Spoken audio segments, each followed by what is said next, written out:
नमस्कार, आप देख रहे हैं न्यूज़ इंडिया। दिल्ली विधानसभा का शीतकालीन सत्र का आज दूसरा दिन है। पहले दिन आपने देखा कि किस तरह से आम आदमी पार्टी की तरफ से आतिशी मारलोना अपने सभी विधायकों के साथ प्रदूषण के मुद्दे पर बीजेपी को घेर रही थी। वहीं दूसरे दिन बीजेपी की तरफ से हंगामा किया गया। उन्होंने अरविंद केजरीवाल से माफ़ी की मांग की।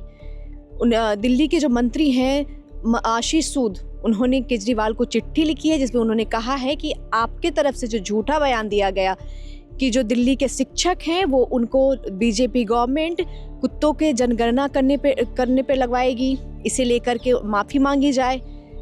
इसके बाद बीजेपी के जितने विधायक थे वो प्रोटेस्ट करते हुए सदन के अंदर गए। सदन थोड़ी देर चली, फिर आम आदमी पार्टी की तरफ से जो पार्टी के विधायक हैं वो सभी सदन से बाहर निकल करके आए। AQI के मुद्दे पर उन्हें सरकार को घेरा, फिर सदन को स्थगित कर दी गया। सदन की कार्यवाही जब दोबारा शुरू होती है तो जो विधानसभा स्पीकर है उन्होंने विजेंद्र गुप्ता, उन्होंने 4 विधायकों के निष्कासित करने पर आतिशी मारलोना द्वारा मीडिया में जो बयान दिया गया उसको उन्होंने दुर्भाग्यपूर्ण कहा। स्पीकर विजेंद्र गुप्ता ने कहा कि आतिशी ने मीडिया में तोड़ मरोड़ कर चीज़ें प्रस्तुत की है। पॉल्यूशन पर बीजेपी की तरफ से जो रूलिंग पार्टी है उन्होंने खुले दिल से चर्चा करने की बात कही है, लेकिन जो आम आदमी पार्टी के विधायक है वो मीडिया में जाकर के कह रहे हैं कि बीजेपी चर्चा करने के लिए तैयार नहीं। ये सभी बातें सदन में स्पीकर के द्वारा कही गई है।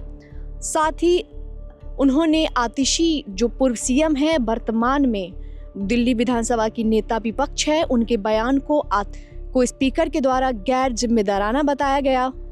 दिल्ली संशोधन विधेयक 2026 के पारित होने के बाद मंत्री कपिल मिश्रा ने गुरु तेग बहादुर जी के 350वें शहीदी वर्ष के संबंध में अपना वक्तव्य सदन के सामने रखा। उन्होंने जब वो अपना वक्तव्य दे रहे थे, अपना स्टेटमेंट दे रहे थे, सदन पर इस पे चर्चा चल रही थी। पूरा सदन जो बोले सो निहाल, सत श्री अकाल के नारे से गूंज उठा। मंत्री कपिल मिश्रा ने कहा कि देखिए कैसा समय आ गया है कि औरंगजेब ने कभी सोचा भी नहीं होगा कि उसकी कब्र पर कोई दिया जलाने वाला अब नहीं होगा, जबकि देखिए गुरु तेग बहादुर जी के लिए उनके शहीदी दिवस पर जिस तरह से प्रधानमंत्री नरेंद्र मोदी ने भव्य आयोजन करवाया, पूरे देश में लाखों के लाखों लोग उनके लिए लाखों के लाखों दिए जलाने के लिए तैयार है। कपिल मिश्रा के बाद पर्यावरण मंत्री मनजिंदर सिंह सिरसा ने गुरु तेग बहादुर जी को सदन में भावार्पित की। उन्होंने उस वाक्य का जिक्र किया जब गुरु तेग बहादुर जी के पिता ने उनका नामांकन किया था।